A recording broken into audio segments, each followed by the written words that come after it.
मुझे नहीं पता था इतनी बड़ी तादाद में कार्यकर्ता भी जमा होंगे। तो नई परिस्थिति बन गई है और नई परिस्थिति में जेडीयू हमसे फिर जुड़ गया है और एनडीए अलायंस पूरी तरह समाप्त हो गया है। एनडीए अलायंस की नींव में नीतीश कुमार थे, अब नींव हट गई तो पूरा धाराशाही हो गया है। बीजेपी जेडीयू का पूरी तरह से हमारी जो 6 पार्टियां उसका गठबंधन है, ये सरकार पूरा कार्यकाल पूरा करेगी और नरेंद्र मोदी जी को 40 की 40 सीट हम लोग देंगे। ऐसी क्या मजबूरी है सर, जो कि बार बार नकारने के बाद भी आप लोग नीतीश जी को गले लगाने के लिए मजबूर होते हैं?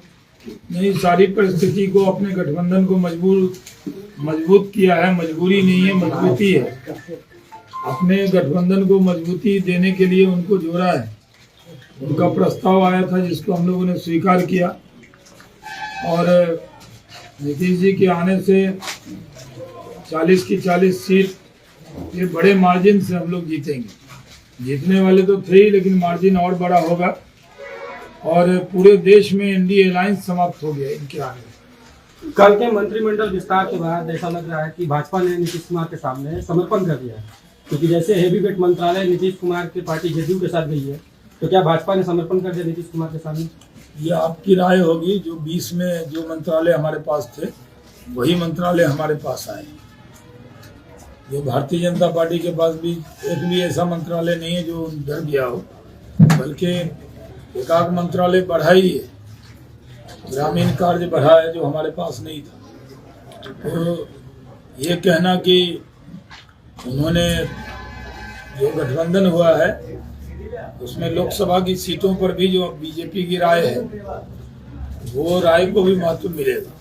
आपने सर लोकसभा की बात की है, तो पिछले वर्ष यहाँ गृह मंत्री का सभा हुआ था और उन्होंने स्पष्ट बोला था कि नवादा से भारतीय जनता पार्टी लड़ेगी। तो वर्तमान परिप्रेक्ष्य में क्या, जैसे कि नवादा में स्थानीयता का मुद्दा उठा हुआ है, तो सर क्या कहेंगे इस पे? नहीं, भाजपा क्या नवादा में लड़ेगी? देखिए, क्या निर्णय होगा वो तो टाइम पे होगा, लेकिन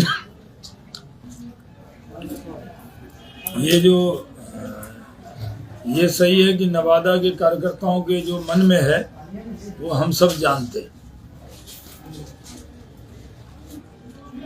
तो क्या सर स्थानीय, हम ये माने कि आपके इशारे से कि स्थानीय नेता को किन्हीं को मौका मिलेगा सर आगामी लोकसभा चुनाव में नवादा? सही वक्त पे सही बात बताई जाएगी। अभी आपके मानने या न मानने से कोई फर्क नहीं।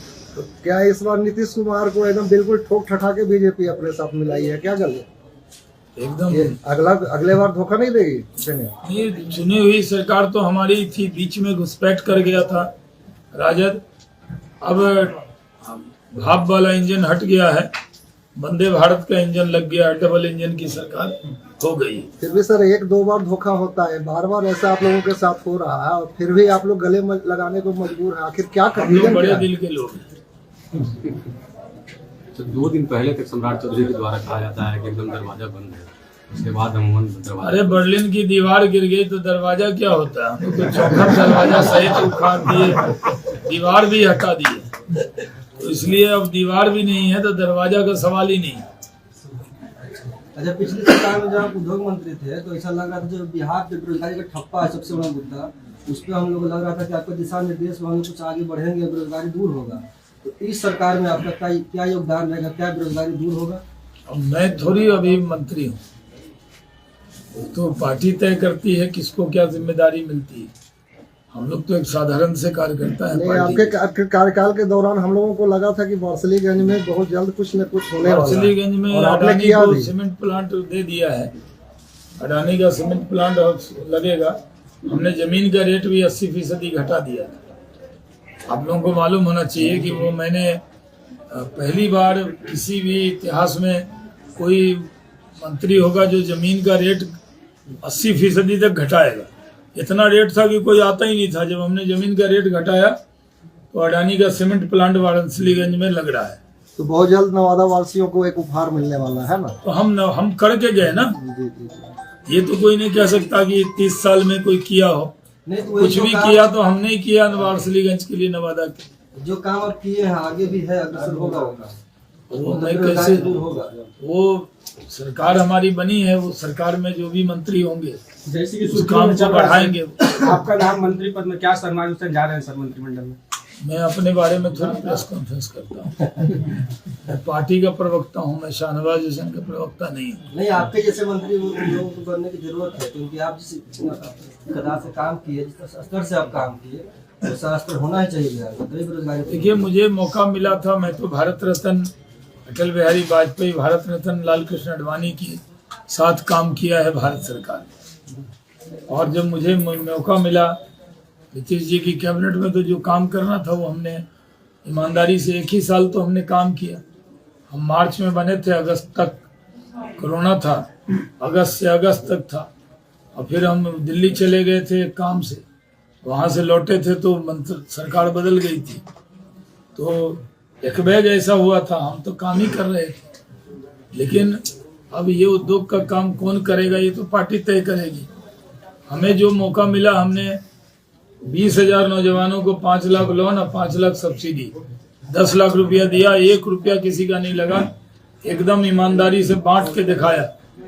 1 साल में 200 करोड़ रुपए बांट दिए हमने, कोई छोटी बात नहीं है। 2000 करोड़, 1600 करोड़ एक बार 16,000 को, और बाद में 4,000। तो लोग कहते थे मंत्रालय छोटा है 1400 करोड़ का, और बांट दिए हमने 2000 करोड़। तो और आप जानते होंगे नवादा में भी 700 लोगों 800 लोगों को मिला। कोई कंप्लेन किया कि कोई पैरवी हुई, कोई रुपया मांगा, कोई नेताजी के कहने पे किया? एकदम नहीं, ईमानदारी से किया। तो हम लोग को जो काम मिलता है ईमानदारी से कर देते हैं।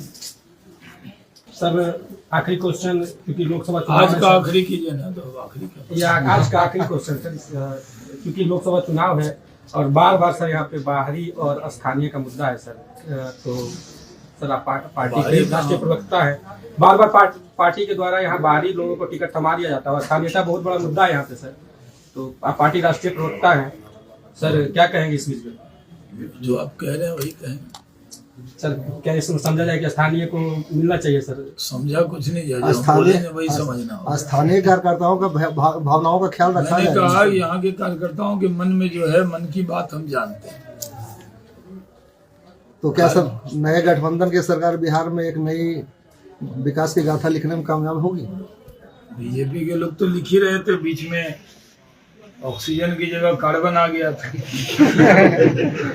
कार्बन आ गया तो सब मशीन रुक गया था। अब डबल इंजन वंदे भारत का इंजन लगा देंगे, तेजी से विकास होगा। बहुत बहुत धन्यवाद। बहुत बहुत धन्यवाद सर।